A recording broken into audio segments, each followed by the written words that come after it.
बहू का तकिया कलाम। सिद्धि की एक आदत थी, उसे इंग्लिश के शब्दों को अपनी हर बात के बीच में बोलने का बड़ा शौक था, खास तौर से स्टॉप। स्टॉप मम्मी जी, ये क्या कर रही हैं? बिल्कुल स्टॉप हो जाइए।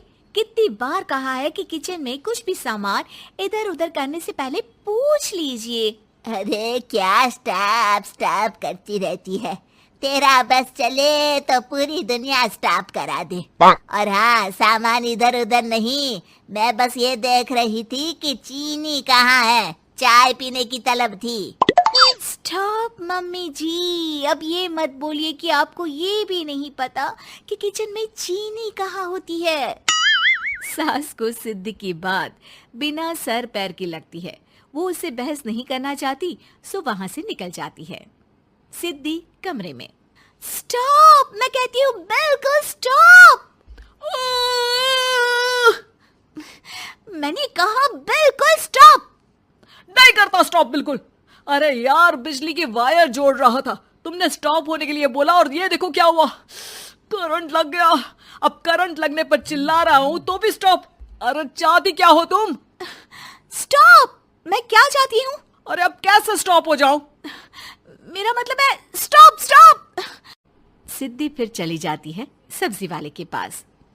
भैया, वो बैंगन किलो और आलू 5 किलो। Stop stop. काफी देर होने के बाद भी सिद्धि को उसका सामान नहीं मिलता। क्या है भैया, कब से बोल रही हूँ, आलू 5 किलो, बैंगन 2 किलो, फिर दे क्यों नहीं दे रहे हो? भैया स्टॉप। बहन जी, मैं तो 2 मिनट में तोल दूं, लेकिन आप ही तो बोल रही हैं स्टॉप। अब इतनी तो अंग्रेजी हम भी जानते हैं ना कि स्टॉप का मतलब होता है कि रुक जाओ, तो रुक गए भाई। अरे यार, क्या लोग हैं। स्टॉप। अरे तोलो तोलो चलो। किसी तरह सामान लेकर सिद्धि घर आती है, जहां वो देखती है कि ढेर सारे मेहमान बैठे होते हैं। सिद्धि आते ही जोर से चिल्लाती है, स्टॉप! आप यहाँ सब कैसे? अरे अब कैसे स्टॉप हो जावे बहू, जितना आना था आ गए हम। अब हाँ बैठिए ना। सासू माँ, आप बात करिए, मैं चाय बनाकर ला रही हूँ। सभी बात करने में लग जाते हैं कि तभी सिद्धि किचन से निकल कर आ जाती है। Stop stop. अरे क्या खाएंगे आप लोग? पकौड़ी बना दूं या चीला, या फिर इडली बना दूं? अरे जो मर्जी बना दो, बस ले आओ जल्दी से बहू, इन लोगों को निकलना है, कोई जरूरी बात करने आए हैं। अच्छा स्टॉप।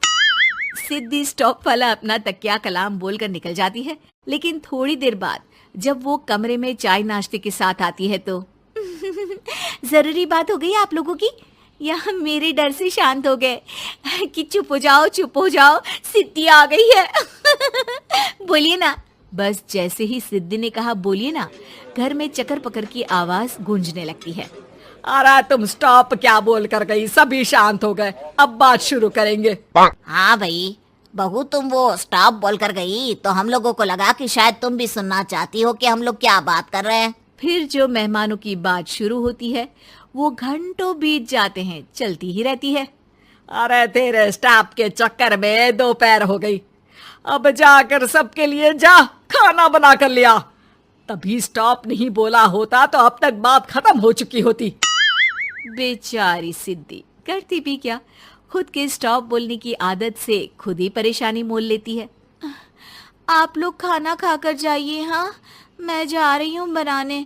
मम्मी जी, लेकिन स्टॉप, मैं ना खाना बना कर लाती हूँ। सिद्धि सबको खाना खिलाकर विदा करती है। पूरी तरह से थक चुकी सिद्धि शाम को पार्क में वॉक करने जाती है। स्टॉप यार, आज तो मैंने बहुत खा लिया, पेट लग रहा है कि फट ही जाएगा।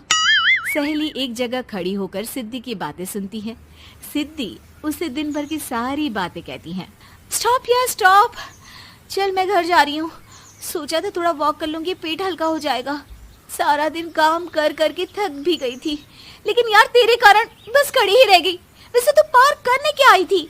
और यार बड़ी अजीब लड़की है, मैंने कितनी बार बोला कि मैं वॉक पर आई थी, लेकिन तू स्टॉप स्टॉप बोलकर रोक लेती थी मुझे। यार प्लीज अब तू जा, मैं वॉक करके ही घर जाऊंगी। ओ यार, वो स्टॉप तो मेरा तकिया कलाम है। घर के सभी लोग सिद्धि के स्टॉप से परेशान थे। वे कभी उसके बोलने पर स्टॉप हो जाते तो मुसीबत आ जाती, कभी नहीं होते तो भी मुसीबत आ जाती। अरे मैं तो इस बहू के तकिया कलाम से परेशान हो गई हूँ। अरे कोई तो उसकी ये आदत हटाए। देखो माँ, ये जो आदत होती है ना, जब तक खुद की जान पर न बन जाए आदत छूटती नहीं।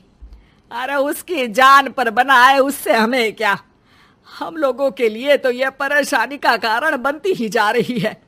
उधर सिद्धि खुद सोचती है, अरे यार, पहले बाजार से देर, फिर दिन का सारा खाना, और फिर पार्क में मैं टहल भी नहीं पाई। क्या करूं? इस तकिया कलाम के कारण मैं खुद ही परेशानी झेल लेती हूँ।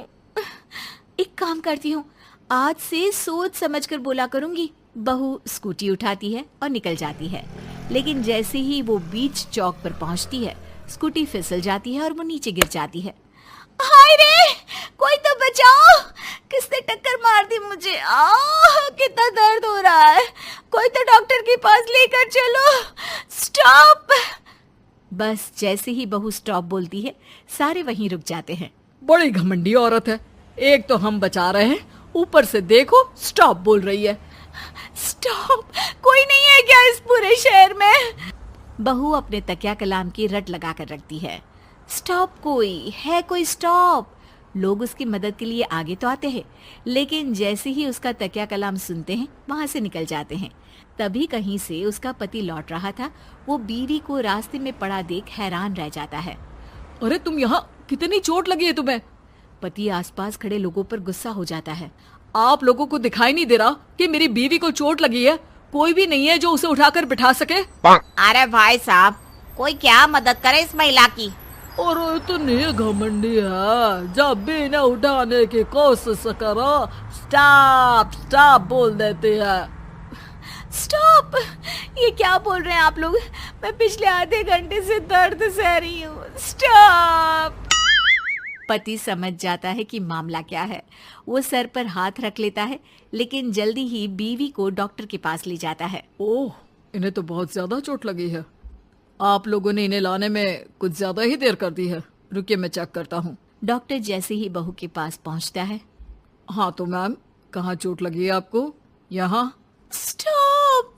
डॉक्टर देखते देखते अचानक रुक जाता है। अब भी स्टॉप? अरे नहीं नहीं डॉक्टर साहब, अब तो सपने में भी स्टॉप नहीं बोलूंगी।